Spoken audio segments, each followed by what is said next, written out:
Halo teman-teman, perkenalkan nama saya Ilham Bayu Ramadan dengan NIM 121250108. Saya sebagai perwakilan dari kelompok mengenai tugas video untuk menjelaskan pemrograman C++ dari kelompok kami. Kelompok kami beranggotakan saya sendiri, lalu terdapat Silahudin Kurniawan, dan juga Jahral Kaulahaya. Dari TPB 46, Program Studi Teknik Lingkungan. Dalam pemrograman C++ kali ini, kelompok kami menggunakan topik tagihan PDAM. Mengapa kita menggunakan topik tagihan PDAM?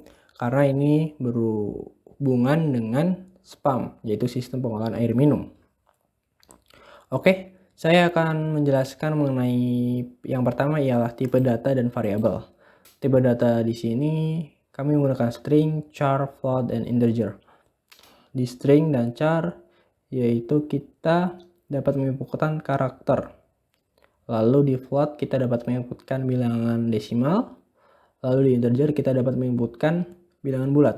Di sini sudah terdapat variabel-variabel yang kita gunakan, yang mana ini akan berguna untuk kode-kode yang berikutnya, yang mana saya akan jelaskan. Lalu yang pertama terdapat perulangan do. Perulangan do ialah perulangan yang mana kita akan menginputkan data, lalu setelah data diinputkan, maka seleksinya terdapat di akhir. Lalu di sini terdapat output dan input. Di output dan input yang ini kita gunakan untuk mengisi identitas pelanggan.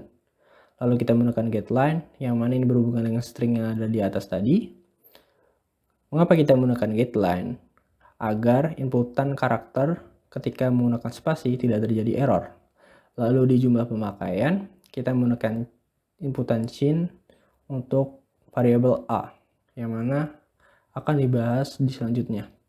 Oke, lalu terdapat perulangan do, di mana di sini terdapat output dan input.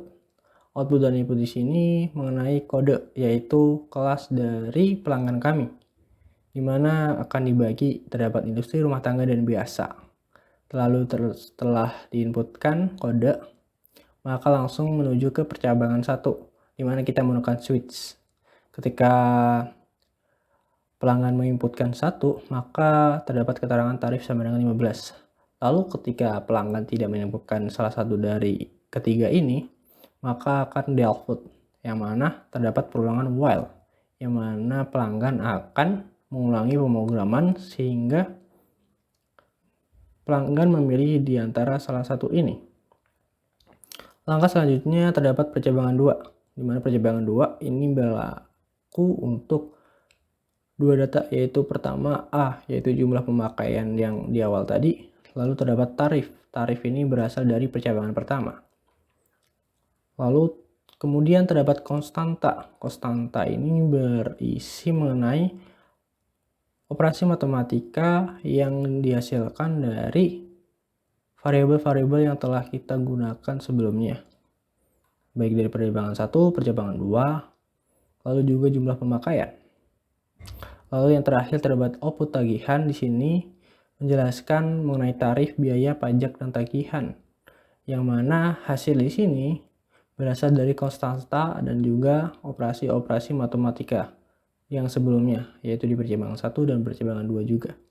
Lalu yang terakhir terdapat penjelasan mengenai apakah pelanggan ingin menginput data lagi.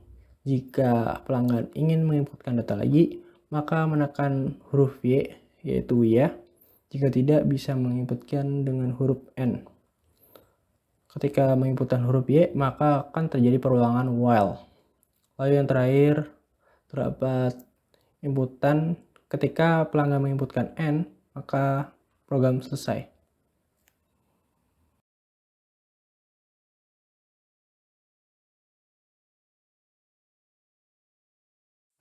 Oke teman-teman, di bagian sini saya akan menjelaskan mengenai cara penggunaan pemrograman kami.